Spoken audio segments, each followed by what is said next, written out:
দেশটাকে উদ্দেশ্য প্রণোদিত ভাবে মৌলবাদী চরিত্র দিতে চান কেন? আমি মৌলবাদী মুসলিম হিসেবে গর্ববোধ করি। যারা এই কাজটি করছেন কোন উদ্দেশ্যে করছেন? আমার দেশ তো মৌলবাদী দেশ না। উদখুলু ফিস-সিলমি কাফা, পূর্ণভাবে ইসলামে প্রবেশ করো। আপনি যদি মুসলিম হন তাহলে ইসলামে পূর্ণভাবে প্রবেশ করেন, নইলে আপনি ভণ্ড মুসলিম। আমি বলি মুসলিম বা ভণ্ড মুসলিম, চরমপন্থী বা নরমপন্থী মুসলিম বলে কিছু নেই। হয় মুসলিম নয় ভণ্ড মুসলিম। আমার দেশ তো শান্তিপ্রিয় দেশ এবং ইসলামের যে ভার্সনটি আমাদের দেশে আছে শান্তিপ্রিয়। যখন আপনি কোন মুসলিমের কথা ভাববেন তাকে হতে হবে মৌলবাদী চরমপন্থী। আমি মানুষকে বলি চরমপন্থী হতে পারে আমি গর্বিত। আমি অতি দয়ালু, অতি ক্ষমাশীল, অতি ন্যায়নিষ্ঠ, আমি অতি সৎ। সমস্যা কোথায়? আমি অতি দয়ালু, অতি সৎ হলে, ন্যায়নিষ্ঠ হলে চরমপন্থী মুসলিম। কোরআন আমাদের শিক্ষা দেয়, আল্লাহর কালাম সর্বশক্তিমান স্রষ্টার সর্বশেষ চূড়ান্ত টেস্টামেন্ট এটা বলছে যে প্রত্যেক মুসলিমকে অতি দয়ালু, অতি ন্যায়নিষ্ঠ, অতি সৎ, অতি ক্ষমাশীল, অতি মায়াময় হতে হবে। সমস্যা কি? চরম হতে সমস্যা কোথায়? কিন্তু আমাদের চরম হতে হবে সঠিক পথে। আমার দেশ তো মৌলবাদী দেশ না। মূল নীতিগুলো জানি আর মেনে চলার চেষ্টা করি। আমি জানি ইসলাম ধর্মে এমন একটা মূল নীতিও নেই যেটা সামগ্রিকভাবে মানবতার বিরুদ্ধে যায়। আমি চ্যালেঞ্জ করেছি ইসলামে এরকম একটা মূলনীতি দেখান যেটা সামগ্রিকভাবে মানবতার বিরুদ্ধে। তাহলে আপনারা এই এক শ্রেণীর লোকজন কার ইশারায়, কোন ইঙ্গিতে, কার লক্ষ্য, কোন এজেন্ডা বাস্তবায়নের জন্য আপনারা আমার দেশটাকে মৌলবাদী চরিত্রের তকমা আটানোর চেষ্টা করছেন? মৌলবাদ শব্দটা প্রথম ব্যবহৃত হয়েছিল বিংশ শতাব্দীর গোড়ার দিকের প্রোটেস্ট্যান্ট খ্রিস্টানদের একটা দলকে বোঝাতে।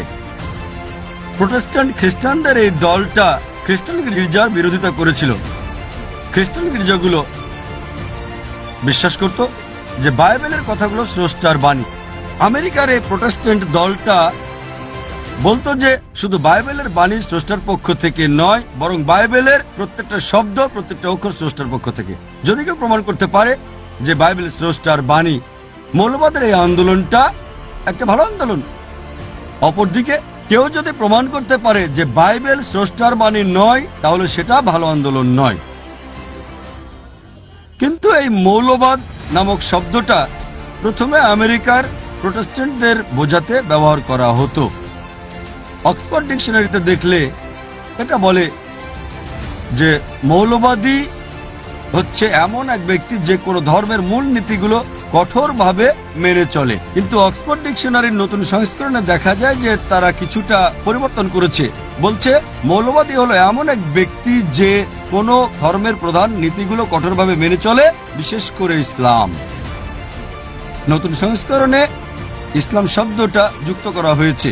যখন আপনি কোন মুসলিমের কথা ভাববেন তাকে হতে হবে মৌলবাদী চরমপন্থী। কিছু একটা হলেই ঢাকা শহরে জঙ্গি মিছিল, কিছু একটা হলেই ঢাকা শহরে জঙ্গি মিছিল। পুজোতে তো আমরা ইন্দোনেশিয়া দেখি না মিছিল করার জন্য। Malaysia is a Muslim country, সেখানে দেখি না মিছিল করার জন্য। Jordan is a Muslim country, সেখানে দেখি না জঙ্গি মিছিল করার জন্য। সৌদি আরব তো আমাদের মক্কা, পবিত্র মক্কা মদিনা আছে, ওখানে তো কাউকে দেখি না জঙ্গি মিছিল করার জন্য। দুবাইয়ে দেখি না, কাতারে দেখি না, মিডল ইস্টে কোনো কান্ট্রিজ দেখি না। হুজুর ওয়াজ করতে আসেন, মাহফিল করতে আসেন, খালি ফাল পড়েন, খালি জাম করেন। এখন চেয়ারে যাবো কিন্তু চেয়ার কিন্তু সিংহাসনে বসেন কিন্তু। অথচ আমার নবী করিম সাল্লাল্লাহু আলাইহি সাল্লাম মসজিদের কি বলে ইয়াতে সিঁড়িতে বসে রাষ্ট্র পরিচালনা করেন, মিম্বারে সিঁড়িতে বসে রাষ্ট্র পরিচালনা করেছেন। আর এক শ্রেণীর লোকজন মহাসিংহাসনে বসেন, একজন পিছনে বাতাস দেয়, পিছনে একজনকে গাড়ি। আমি অতি দয়ালু, অতি সৎ হলে, ন্যায়নিষ্ঠ হলে চরমপন্থী মুসলিম। কোরআন আমাদের শিক্ষা দেয়, আল্লাহর কালাম সর্বশক্তিমান স্রষ্টার সর্বশেষ চূড়ান্ত টেস্টামেন্ট এটা বলছে যে প্রত্যেক মুসলিমকে অতি দয়ালু, অতি ন্যায়নিষ্ঠ, অতি সৎ, অতি ক্ষমাশীল, অতি মায়াময় হতে হবে। সমস্যা কি? চরম হতে সমস্যা কোথায়? কিন্তু আমাদের চরম হতে হবে সঠিক পথে। আমরা মিডিয়াতে দেখি তারা বলে মুসলিমরা চরমপন্থী। হ্যাঁ, আমি অবশ্যই চরমপন্থী মুসলিম, অন্য কোনো চরমপন্থী নয়, চরমপন্থী মুসলিম। কোরআন বলছে সূরা নিসা অধ্যায় 4 আয়াত 171, لا تغلوا في دينكم দিনের ব্যাপারে বাড়াবাড়ি করো না। বাড়াবাড়ি করা সেটা ভুল, কিন্তু সঠিক পথে যদি চরমপন্থী হওয়া যায় সেটা মানবতার কল্যাণের জন্যই। আমাদের হওয়া উচিত নয় চরম নির্দয়, চরম অন্যায়কারী, চরম অসৎ, চরম নিষ্ঠুর। চরমপন্থী হতে হবে সঠিক পথে। বর্তমানে মুসলিমদের সমস্যাটা হচ্ছে, যেহেতু মিডিয়া আক্রমণ করছে আমরা কুণ্ঠিত হয়ে যাই। জানেন, আমি মৌলবাদী নই, আমি চরমপন্থী নই, এমন আত্মরক্ষা করছি কেন? কেন আত্মরক্ষা করছি? বিশেষ করে 9/11-এর পরে দেখা যায় অনেক মুসলিমই আচরণ পরিবর্তন করেছে, বেশ কুণ্ঠাবোধ করে। কেন? আমাদের সাথে দ্বীনুল হক আছে, সত্যের ধর্ম, যা সকলের শান্তির ধর্ম। মুসলিমদের সন্ত্রাসী বলা হয়। সন্ত্রাসী শব্দটার অর্থ কি? আবিধানিক অর্থে সন্ত্রাসী হচ্ছে যে ব্যক্তি আতঙ্ক সৃষ্টি করে। যখনই কোনো ডাকাত একজন পুলিশকে দেখে সে আতঙ্কিত হয়ে যায়, তাই একজন পুলিশ ডাকাতের জন্য সন্ত্রাসী। এই দৃষ্টিতে প্রত্যেক মুসলিমকেই সন্ত্রাসী হতে হবে। যখনই কোনো ডাকাত একজন মুসলিমকে দেখবে আতঙ্কিত হয়ে যাবে। কোনো ধর্ষক একজন মুসলিমকে দেখলে আতঙ্কিত হবে। যখনই সমাজবিরোধী দুষ্কৃতিকারীরা মুসলিমকে দেখবে আতঙ্কিত হয়ে পড়বে।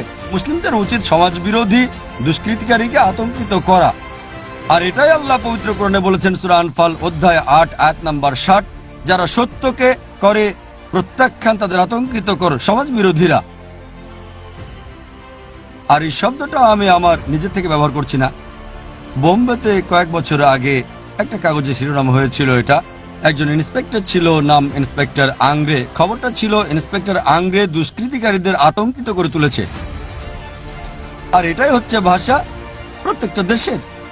তবে আমি জানি সন্ত্রাসী শব্দটা বিশেষ করে ব্যবহৃত হয় এমন লোকের জন্য যে সাধারণ মানুষকে আতঙ্কিত করে তোলে, যে সাধারণ মানুষদের উপর অত্যাচার করে।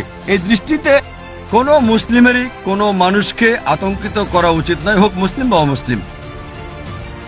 কোনো মানুষকে আতঙ্কিত করা ইসলামে বৈধ নয়।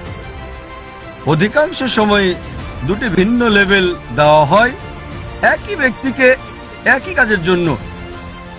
যেমন ধরেন, ভারত যে দেশ থেকে আমি এসেছি, 60 বা 70 বছর আগের কথা, ব্রিটিশ সরকার ভারত শাসন করত। ব্রিটিশ সরকার, অনেক ভারতীয়রা স্বাধীনতার জন্য যুদ্ধ করেছিল।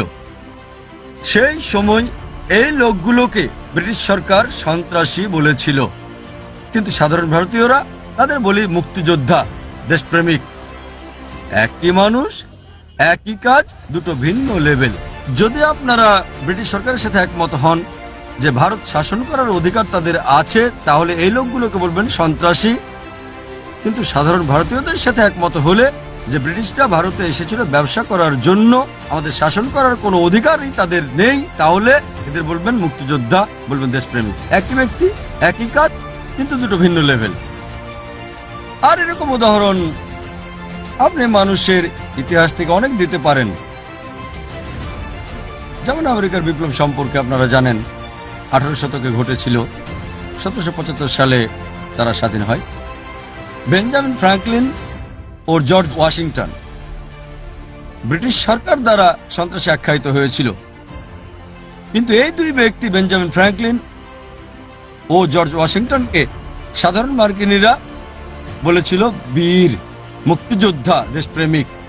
একই ব্যক্তি, একই কাজ, কিন্তু দুটো ভিন্ন লেভেল। পরবর্তীতে এই প্রধান সন্ত্রাসী জর্জ ওয়াশিংটন আমেরিকার প্রেসিডেন্ট হলেন। ভেবে দেখেন, একজন সন্ত্রাসী পরিণত হলেন বর্তমান বিশ্বের অন্যতম এক দেশের প্রেসিডেন্ট, আমেরিকা। তিনি স্থাপন করলেন এক দৃষ্টান্ত। পরবর্তীতে সকল প্রেসিডেন্টের জন্য, বর্তমানের জর্জ বুশের জন্য তাদের হিরোকে জর্জ ওয়াশিংটন। এদেশের সরকার তাকে বলেছিল সন্ত্রাসী। সব প্রেসিডেন্টই জর্জ ওয়াশিংটনকে অনুসরণ করে, যে ছিল একজন সন্ত্রাসী। আর বর্তমানে আমরা দেখছি এই দুই দেশ খুবই ঘনিষ্ঠ বন্ধু। চিন্তা করেন, এজন্য কোনো ব্যক্তিকে কোনো লেভেল দেওয়ার আগে প্রথমে খুঁজে বের করতে হবে কোন কারণে, কোন উদ্দেশ্যে লোকটা সংগ্রাম করছে। নেলসন ম্যান্ডেলার উদাহরণ দেই। দক্ষিণ আফ্রিকা স্বাধীন হওয়ার আগে বর্ণবৈষম্যের সরকার ছিল সেখানে। তারা ম্যান্ডেলাকে সন্ত্রাসী বলেছিল, গ্রেপ্তার করেছিল, কারারুদ্ধ করে রবেন দ্বীপে 25 বছরের বেশি রেখেছিল। পরবর্তীতে মুক্ত করে দেওয়া হয় এবং নতুন দক্ষিণ আফ্রিকার প্রেসিডেন্ট হলেন। শান্তিতে নোবেল পুরস্কারও তিনি পেলেন। দেখেন, একজন সন্ত্রাসী শান্তিতে নোবেল পুরস্কার পাচ্ছেন। সেজন্য কোনো কিছুর সাথে একমত হতে হলে প্রথমে সেটা পরীক্ষা করতে হবে। যেমন কুরআনে আল্লাহ বলেন, সূরা হুজুরাত অধ্যায় 49 আয়াত 6, যখনই তোমরা কোনো খবর পাও অন্যকে বলার আগে সেটা পরীক্ষা করো। তথ্যটা পরীক্ষা করেন, কেন লোকটাকে এমন বলা হচ্ছে, এটা কি সত্য, এটা কি সঠিক? সঠিক হতে পারে, আবার নাও হতে পারে। আমি বলছি না যাদের সন্ত্রাসী বলা হয় তারা সবাই ভালো মানুষ, ভালো হতেও পারে, খারাপ হতে পারে। তারা আসলে সন্ত্রাসী যারা নিরপরাধ মানুষকে আতঙ্কিত করেছে। কিন্তু কোনো তথ্যের সাথে একমত হওয়ার আগে প্রথমে পরীক্ষা করতে হবে তথ্যটা সঠিক নাকি বেঠিক।